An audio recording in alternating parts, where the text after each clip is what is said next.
चलिए विद्यार्थियों, अब हम आज बात करने जा रहे हैं कक्षा 12वीं के रसायन शास्त्र विषय के इकाई 6 तत्वों के वियोजन के सामान्य सिद्धांत एवं प्रक्रम के शीर्षक धातु निष्कर्षण के सिद्धांत की।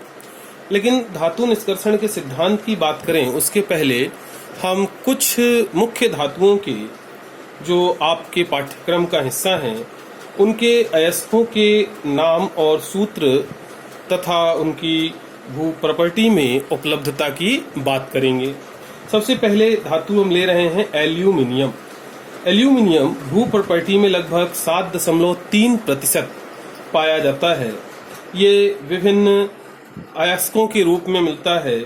ऑक्साइड अयस्क, कोरंडम, नीलम जैसे Al2O3, जल योजित oxide, bauxite, diaspore, Al2O3 into 2H2O, silicate, felspar, K2O into Al2O3 into S6SiO2 या फिर KAl Si3O8, silicate, felspar, K2O into Al2O3 into 6SiO2 या फिर KAl Si3O8 और क्योलिन, पोर्सिलेन, स्लेट या क्ले सभी नामों से जाना जाता है।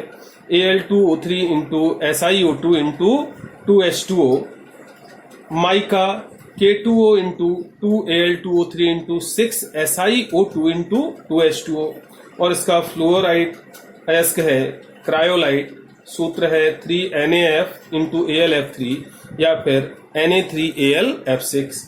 सल्फेट अयस्क है एलुनाइट या alumstone, K2SO4 into Al2SO4 whole thrice into 4AlOH whole thrice और इसका फास्फेट अयस्क है फिरोजा या टर्काइज, क्षारकीय aluminium silicate AlPO4 into AlOH whole thrice into H2O।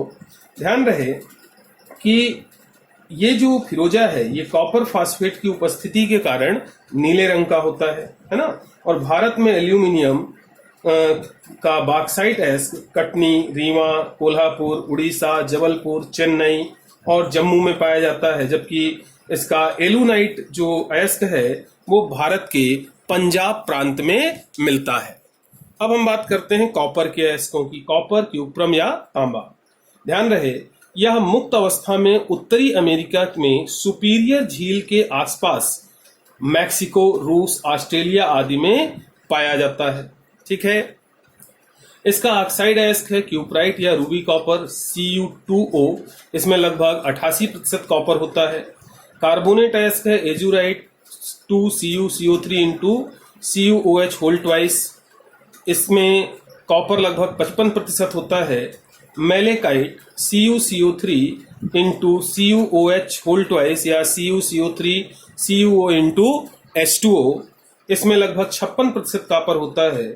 और सल्फाइड अयस्क है कॉपर ग्लांस या कैल्स्कोसाइट Cu2S, इसमें लगभग 80% कॉपर होता है।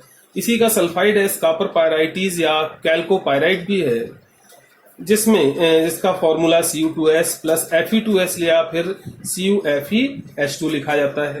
ध्यान रहे इसमें कॉपर पायराइट सबसे अधिक मात्रा में पाया जाता है, मतलब इसके सभी अयस्कों में कॉपर पायराइट सबसे ज्यादा मात्रा में पाया जाता है। और ये भारत में बिहार की सिंहभूमि, उड़ीसा, राजस्थान, आंध्र प्रदेश, कर्नाटक में पाया जाता है, इसके अयस्क पाए जाते हैं। अब बात करते हैं जिंक की। जिंक प्रकृति में मुक्त अवस्था में नहीं पाया जाता। इसका ऑक्साइड अयस्क है zincite ZnO, sulphide zinc blende ZnS, carbonate अयस्क है कैलेमाइन ZnCO3 और सिलिका के साथ अयस्क है विल्माइट 2ZnO into SiO2। ठीक है। अब हम लेते हैं आयरन या फेरम या लोहा को। ठीक, तो ध्यान रहे लोहा प्रकृति में मुक्त अवस्था में नहीं पाया जाता, और यदि पाया जाता है तो वो लोहा कौन सा होता है? उल्का लोहा। मुक्त अवस्था में जो लोहा होता है वो उल्का लोहा होता है। इसका ऑक्साइड अयस्क है लाल हेमेटाइट Fe2O3 और मैग्नेटाइट Fe3O4। हाइड्रेटेड ऑक्साइड है भूरा हेमेटाइट या लाइमस्टोन, सूत्र 2Fe2O3 into 3H2O। Carbonate ask है सिडेराइट या पटलित लोहा एस्क 2FeCO3 और सल्फाइड एस्क है आयरन पायराइटिस FeS2।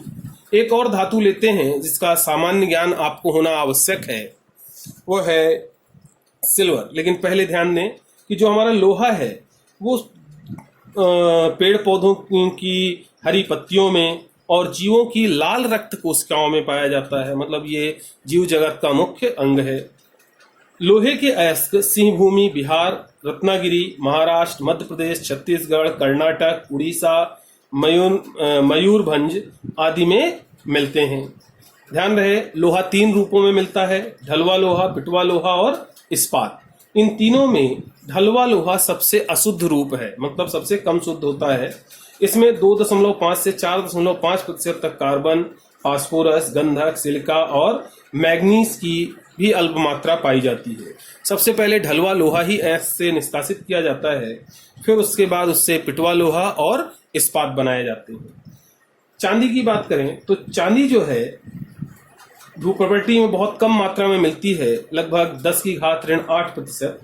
ठीक, और साथ ही साथ में ये संयुक्त अवस्था में भी मिलती है और मुक्त अवस्था में भी मिलती है। संयुक्त अवस्था में चांदी अर्जेंटाइट या silver glance Ag2S, horn silver AgCl, ruby silver 3Ag2S into Sb2S3 और copper silver glance Ag2S into Cu2S इसके मुख्य अयस्क हैं।